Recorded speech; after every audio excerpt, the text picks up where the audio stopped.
Hello there, and welcome back to the YouTube channel. My name is Steven, and this is my Star Wars podcast. And what do you know? Since Skeleton Crew is here, why not start off my Star Wars podcast first official episode, by talking about the first two episodes of the Skeleton Crew release that just happened yesterday on Tuesday, December 3rd, 2024. Had to check my watch, make sure for the date. So yeah, why not talk about that? So coming into this series, I didn't have any expectations whatsoever, especially based off of what happened in the Acolyte. I didn't watch the series necessarily. I just looked at maybe a scene or two, but also looked at other people's reviews and just saw the basic majority of Star Wars fans, whether they liked it or they didn't like it. And yeah, the reviews on the Acolyte weren't so good. And yeah, it's a lot of agenda driven into the Acolyte that wasn't good. And also, the writing and the directing was bad in that series, despite me not even watching it. I already knew it was bad. I already knew who was directing it and who was doing all that. So I had somewhat, like I said, I didn't really have a whole lot of expectations. I knew that this was going to be more of a kid driven show, that it was trying to bring in the younger generation of kids to become Star Wars fans. And I definitely saw that in the first episodes. And of course, in the first two episodes, I really saw it. But really, it was especially in the first episode, in the first few scenes, I could definitely see it. And so let's talk about the first two episodes. So, um, it all starts off with a bunch of pirates raiding a New Republic cruiser in space, and Jude Law's character is basically, I think, at least I think this is him. He's leading a bunch of pirates and trying to steal a bunch of New Republic credits on board this New Republic ship, or a ship that is allied with the New Republic. So, anyways, um, so the pirates, they attack, and they're expecting this whole thing of Republic credits. Well, anyways, they basically eliminate everybody on board, and they realize that there's this single credit on board, and of course they're not happy. The entire pirate clan, if you want to call it that, is not happy with Jude Law's character, and basically he's what it feels like, he's thrown out, like he's out, and they're very upset, um, because they basically traveled all this way just to try to get some credits, and that failed. Then the next scene leads to the main character, or one of the main characters in this series, and that is Wim, where he's playing with figurines of a Jedi and what looks like to be a Sith or a dark side user, and kind of doing what us as younger kids, when we had Legos or Star Wars figurines, where we would do lightsaber battles. And so that's basically what he's doing, and just being a kid. And well, anyways, he goes to school with his friend Neil, who is the same species as Max Rebo, which I think is really, really cool, because you don't see that species a whole lot in Star Wars. So I thought that was really neat. They head to school, and we see that Wim has a very, very good imagination. He wants to be a Jedi. He has images and different things about the Jedi on his little pad that he has, that he uses for school. And when he's in school, I think he draws a Jedi. And well, anyway, while in school, they're doing kind of a question to the students, to where, what do you want to be when you grow up? And ultimately, um, Win is asked the question, and Win basically says that he wants to be a Jedi, even though he doesn't say it. He wants to help people, and his good friend Neil basically says, you want to be a Jedi. Well, and I don't think he necessarily uh, was, upset about that. I think it was just more like weird, because, like, it's very rare to be a Jedi. I mean, you don't have the Force, that sort of thing.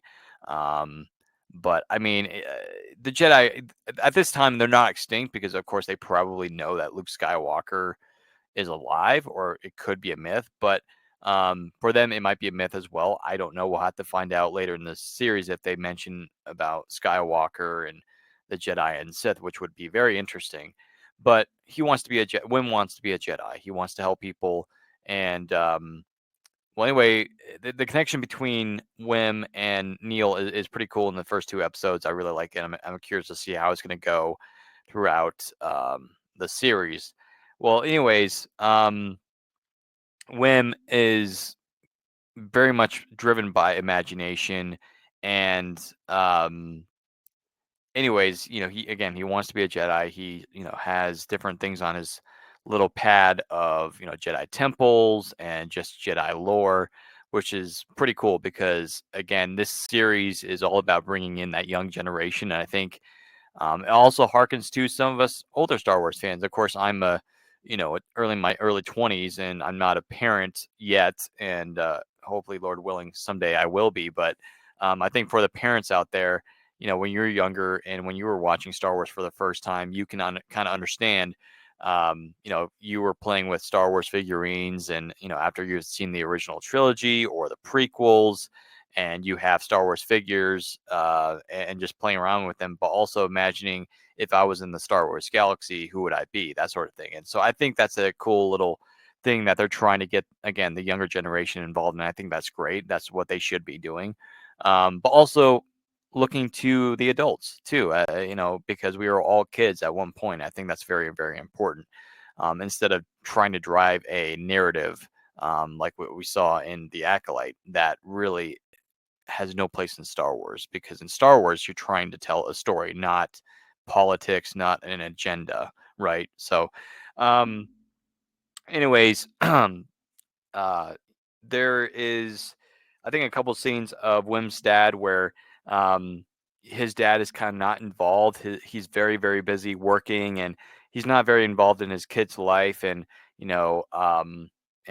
busy with work, and um, anyways, Wim has to prepare for his assessment test the following day, which is the next morning. And so Wim, you know, he, uh, he kind of does his imaginary stuff. He daydreams before he goes to bed. And then ultimately the next scene, he wakes up and realizes that he is late for school and he misses the transport to the school. So he decides to jump on a speeder bike. And from the previous day, he saw, two girls, which in the story, which I think they did a fantastic job in the first two episodes. The two girls are, I believe it's Fern and KB, who are these, they're kind of like the two girl besties, right? And Wim and Neil had spotted those two girls the day prior taking a shortcut to school, kind of like the cool kids, right, in high school, to where they like to go the fast way, to school instead of taking the normal bus route or just taking the normal route. They like to get there early, right? All the cool kids get to go to school early or get to arrive to school early. So, anyways, he decides, you know what, I'm going to take that shortcut through the woods dangerously. And so, he can't miss this test because, again, this test is kind of like an important test what you take in high school or elementary, right? It's an assessment test. And so he cannot miss it. So he's trying to get there, trying to find that shortcut. Well, anyways, he comes up, he realizes that there's somewhat of a ravine coming up. And so he tries to stop in time. He's too late. He falls into this ravine. It's not a large ravine, it's just enough for him to get knocked off the bike. And he's trying to get out of it. And the bike is not in any sort of range where he can get it. So he's trying to get up. Well, he can't because on both sides there's rock, but also on the other side there is somewhat, rock and also something slippery. And so he looks a little bit closely, and it looks more like some sort of door or some sort of metal. Um, and he realizes that it's a door. It's some sort of door, and he automatically thinks that it is a lost Jedi temple. And so he goes crazy until a droid shows up, and I think it might be a New Republic droid, or if not, it's just the school droid, and it notices Wim, and so now he's kind of in trouble, and he's in, kind of in study hall, in trouble, right, at school, right? He's in trouble, um, and so he is basically waiting in the kind of like in the lobby or in the hallway at the school and just looking over his pad until Fern comes in and basically they ask each other why they're in trouble and Fern basically says that the droids don't like her and she kind of doesn't like the droids either and she asks Wim why he's um, in trouble. And ultimately, he says that you know, thinks he found a Jedi temple. Well, I don't think he tells that to her. I think he tells that to his dad when he walks in, wondering what's going on. And he's obviously very, very disappointed, very upset. And so they're going to give him another chance. They give him another chance to take the test the following day. And so Wim again tells his dad that he found a lost Jedi temple. Well, Fern's very interested, and Fern's like, "What?" And he's like, "Oh, it's nothing." And well, anyways, um, Wim of course goes to his best friend Neil and tells him about it. And I think Neil at first is like, "Seriously?" Like, "Yeah, right. A Jedi temple." Well, of course, Neil goes with his best friend to check it out. Later that day to the location of where Wim thinks that is the Jedi Temple. Well, once they arrive, of course, Fern and her friend KB show up, and there's a small argument between the both of them of who should basically have the right to call their finding, right. So um, but ultimately Wim tells Fern and KB that, hey, if we open up the door we get to go inside of it first, it's basically ours, and they agree. um, and Fern is kind of like that, not a bully in high school, but more of that like teasing type of person. That's Fern, and there's always a person like that.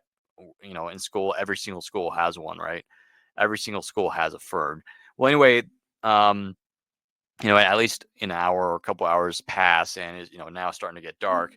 Well, after a while, they've been digging, and the girls are just sitting there watching, kind of teasing the two boys.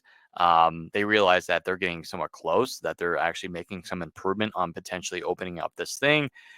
And KB with her little thingy, because she has kind of like ear muffs, if you want to call it that, electronic thing over her ears, and she has somewhat of a eye thing as well, which kind of reminds me of um, uh, Echo from Bad Batch, but of course it's more like something you would see from the Empire, what some of the guys in the Empire would wear, especially some of those guys in the officers, or either maybe on Cloud City.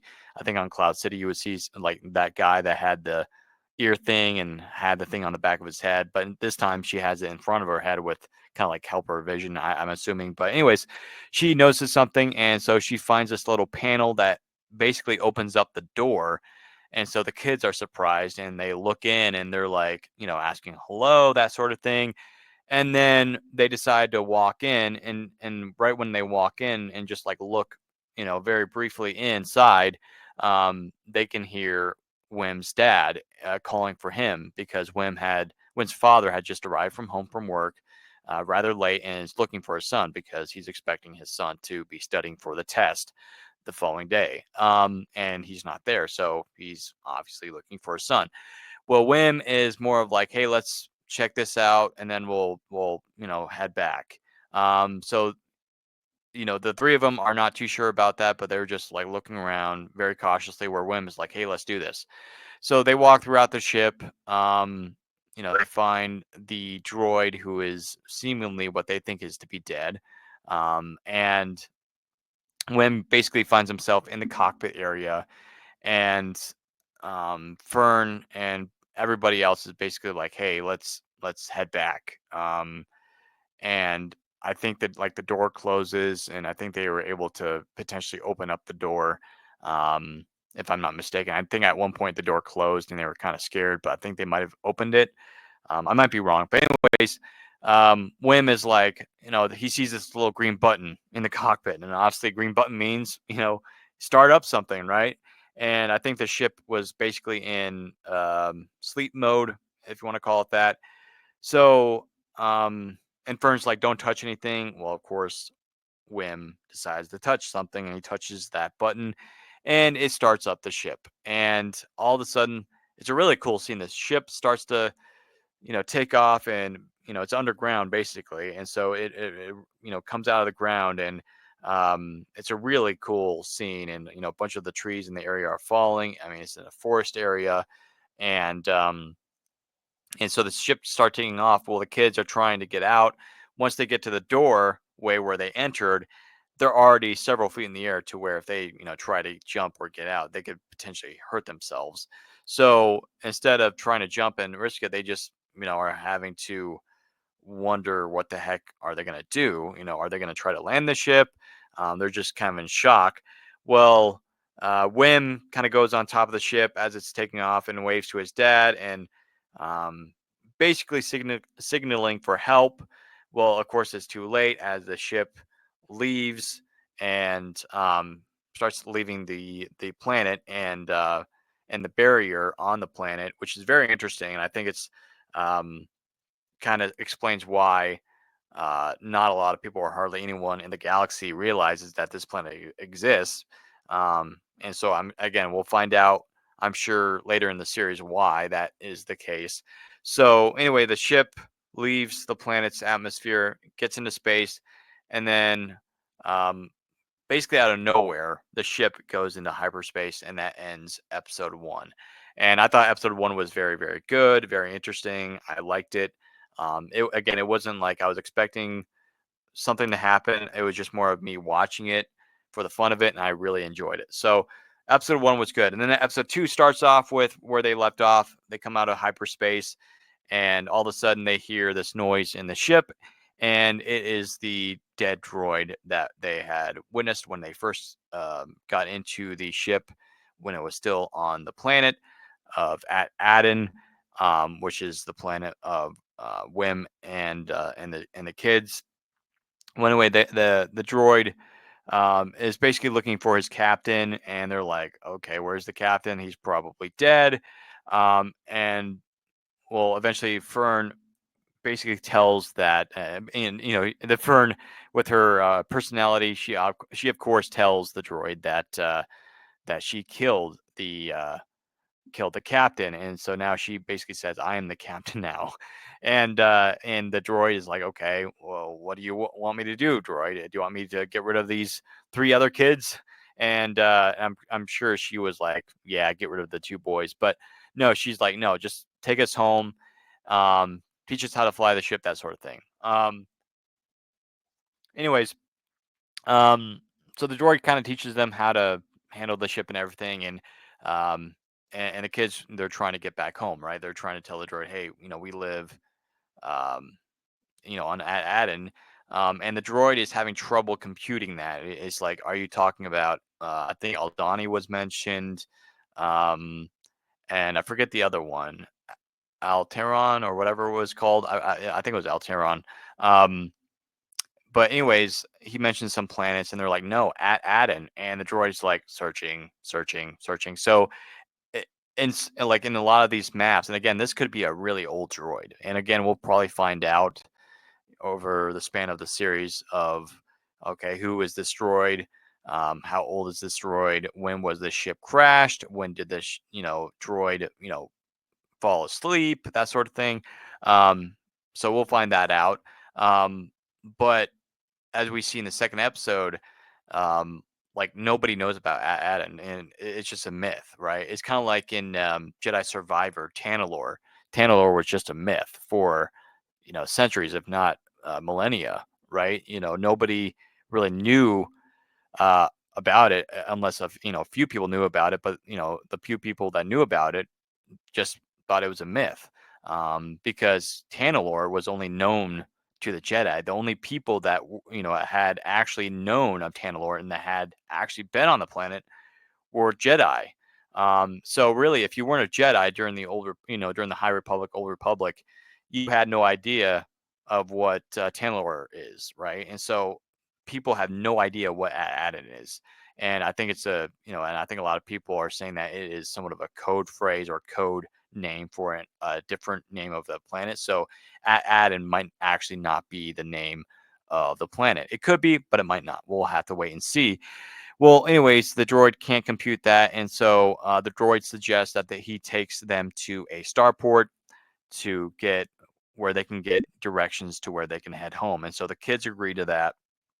So they head to I forget where what the name of the spaceport. So they head there, they land, and I just like it how it's very, very much underworld type of vibes to where there's a bunch of aliens and pirates, and crime syndicates, I'm sure, are there.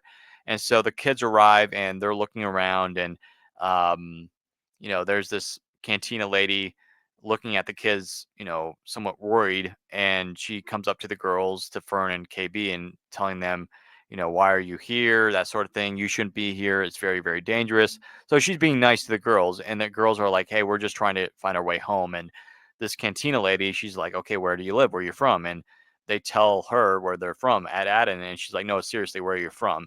So she doesn't believe that exists. I mean, again, like throughout the galaxy, people don't believe that at Addon exists. It's more of like that's just a myth, because I think it's something about the eternal treasure on Addon. And so again, kind of like Tantalor, people think, oh, it's just a myth. That's not real. No, seriously, where are you from? And then the two boys, Wim and Neil, um, they're they're boys. They're hungry, so they go to this little area where they can get food. And Wim pays the tender, and the tender is like shocked because Wim gives the tender, somewhat the bartender, if you want to call him, an old Republic credit. And if you look at it, it's gold. I mean, it's kind of like a very good currency, and it's very rare to see that. And it's very valuable too, right? I mean, if you look at Addon in the first two episodes, and I'm sure we'll see more at Addon throughout the series, but you see the planet is very, very wealthy almost. Like you don't see any like back alleys of, poor people, that sort of thing. It looks to be a very rich planet. Like again, like a lot of people have homes, their own um somewhat vehicles or pods that they can go to work or go to school, that sort of thing. So it looks to be that at Addon is a very somewhat expensive place. And again, maybe that's one of the reasons why it's called Eternal Treasure. It's very, very rich, a very, very wealthy planet, right?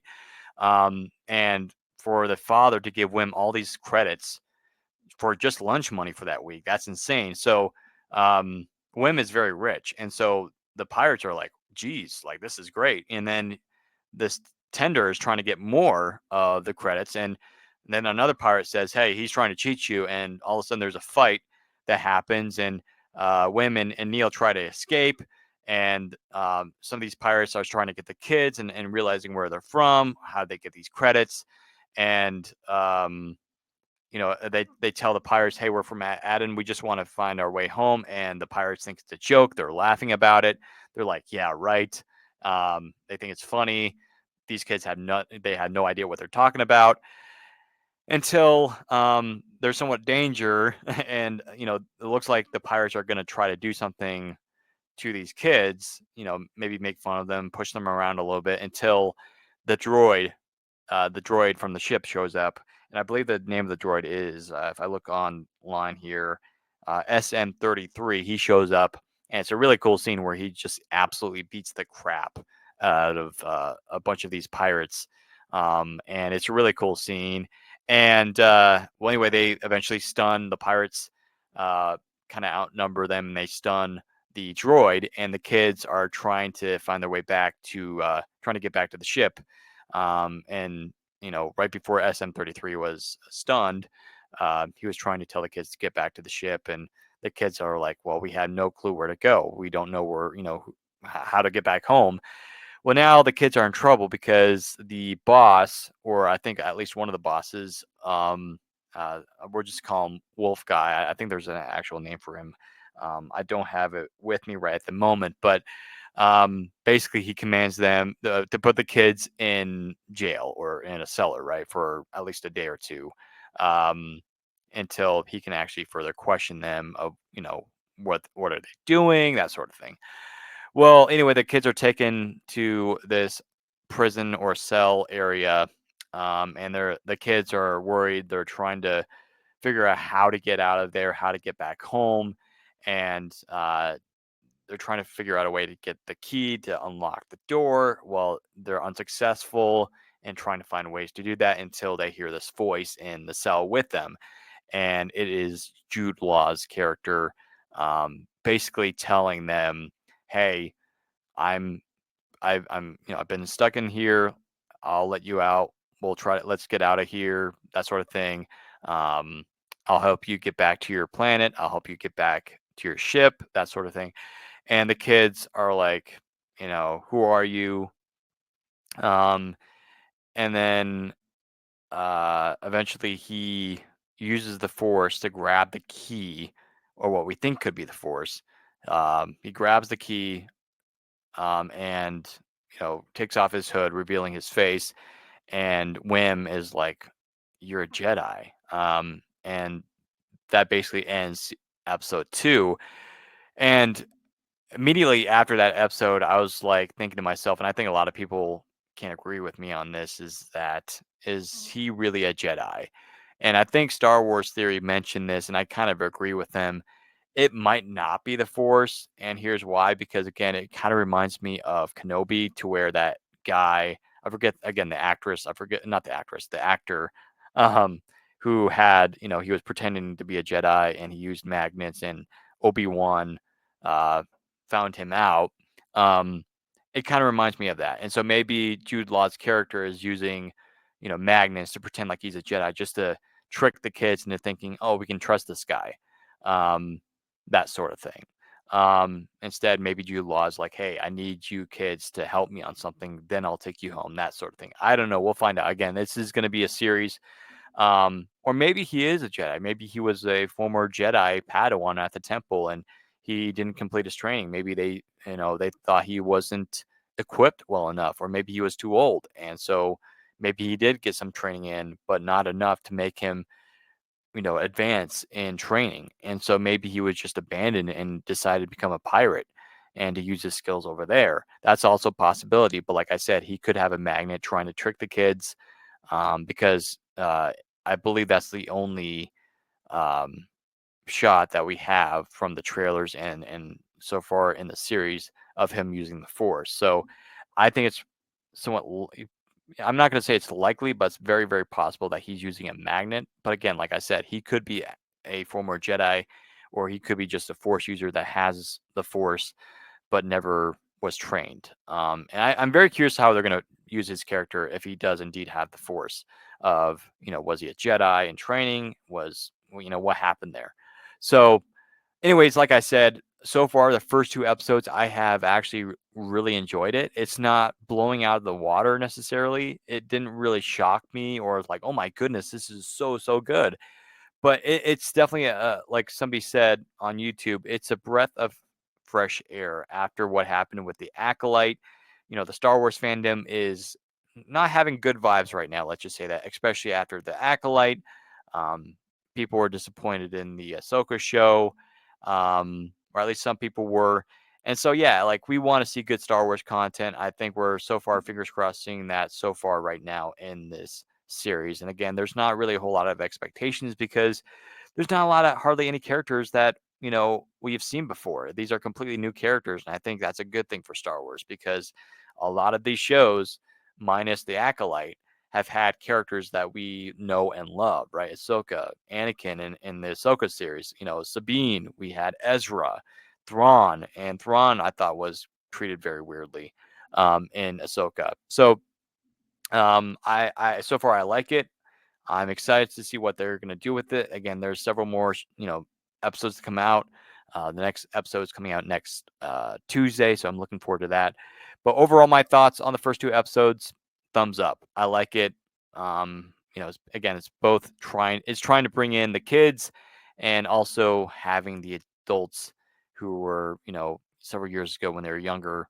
watching the prequels or the original trilogies, trying to bring that back and bring back the joy of Star Wars. And I think that's great. And I'm glad that they're doing that. And maybe they know something that, hey, we need to stop doing this political agenda into our shows and movies and just do stories, talk about a story. I think that's great. And I think this is a great story. And this is something that you would read in a Star Wars book, right? This is fantastic. And that's what we need. And again, I'm excited for it. I'm looking forward to see what they're going to do with the series. And who knows? Maybe we'll see maybe an important character in the series. I don't think we will, but we could. Somebody pointed out Hondo, maybe even Kira from Solo. That would be interesting. Crimson Dawn. That would be awesome. We're going to have to wait and find out. And I think it would make sense because actually, Star Wars Outlaws came out just not too long ago. So that would kind of make sense to why it would somewhat blend into the Skeleton Crew, even though the Skeleton Crew is several years after Star Wars Outlaws. But I think it would still be pretty cool to see some sort of connection there. But we shall wait and see. But anyways, folks, thank you so much for listening to this episode of the Star Wars podcast. Again, this is my very first official Star Wars podcast here on YouTube. And so I'm super excited about this. Like I said in my first introductory Star Wars pod, I'm looking forward to this. Expect a lot more reactions, commentary, reviews on episodes. I'll be back next week to talk about the third episode of Skeleton Crew. Again, I'm looking forward to it. If you have any questions, comments, or concerns, just let me know down in the comments below. What did you think about the Skeleton Crew first 2 episodes? And again, sorry if I didn't mention this earlier, but you were warned after the show ended, right? And I'm sure if you're watching this, you probably already saw the first 2 episodes, but if not, you have been spoiled. But if you were going to watch this anyways, thank you so much. I appreciate it. Looking forward to next week. Stay safe out there, folks.